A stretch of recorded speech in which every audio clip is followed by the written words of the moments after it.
بسم اللہ الرحمن الرحیم۔ ناظرین السلام علیکم، میں امید کرتی ہوں کہ آپ سب خیریت سے ہوں گے۔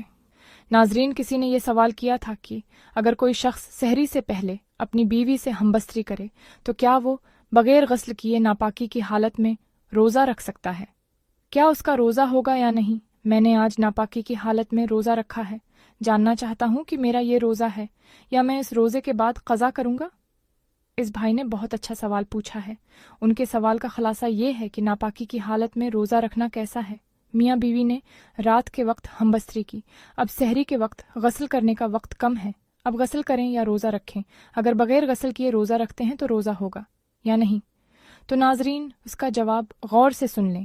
غسل کا واجب ہونا نماز کے لیے ہے، روزے کے لیے نہیں۔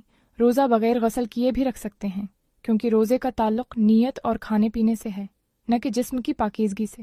مگر نماز فجر ادا کرنے سے پہلے غسل کر لینا ضروری ہے تاکہ پاکیزگی ہو سکے۔ اس چیز کو سمجھنے کے لیے میں آپ کو 2 احادیث پاک سناتی ہوں تاکہ یہ مسئلہ بالکل واضح ہو جائے۔ صحیح مسلم میں روایت موجود ہے۔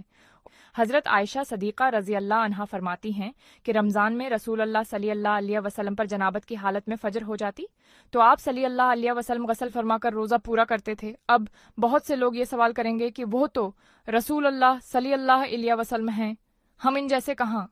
تو اس سلسلے میں مسلم شریف کی ایک اور روایت ہے۔ ایک شخص نے رسول اللہ صلی اللہ علیہ وسلم سے پوچھا، یا رسول اللہ، میں جنابت کی حالت میں فجر کرتا ہوں، یعنی فجر کے وقت اٹھتا ہوں اور جنبی ہوتا ہوں، کیا میں روزہ رکھ سکتا ہوں؟ آپ صلی اللہ علیہ وسلم نے فرمایا، میں بھی فجر کے وقت جنبی ہوتا ہوں اور روزہ رکھتا ہوں۔ اس شخص نے فوراً کہا، یا رسول اللہ، آپ ہم جیسے کہاں؟ آپ تو اللہ کے رسول ہیں۔ آپ صلی اللہ علیہ وسلم نے فرمایا، اللہ کی قسم، میں تم سب سے زیادہ اللہ سے ڈرنے والا ہوں اور ان چیزوں سے بچنے والا ہوں جن سے منع کیا گیا ہے۔ اس سے معلوم ہوا کہ ناپاکی کی حالت میں روزہ رکھنا بالکل جائز ہے، روزہ ہو جائے گا۔ غسل نماز کے لیے ضروری ہے، روزے کے لیے نہیں۔ اگر کوئی شخص روزے کی حالت میں بھی ناپاک ہو جائے یا اس پر غسل فرض ہو جائے، مثلاً احتلام ہو گیا ہو، تو اس کے روزے پر کوئی فرق نہیں پڑے گا۔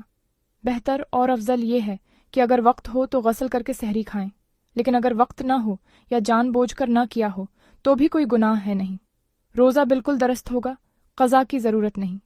بعد میں غسل کر کے فجر کی نماز ادا کر لیں تو روزہ مکمل ہے۔ بھائی نے جو سوال کیا تھا اس کا مختصر جواب یہ ہے کہ سحری بغیر غسل کے کھا سکتے ہیں، روزہ ہو جائے ہوگا، کوئی مسئلہ نہیں ہے۔ فجر کی نماز سے پہلے غسل کر کے پاکی حاصل کرنا لازمی ہے۔ اللہ تعالی ہم سب کو سمجھنے کی توفیق عطا فرمائے۔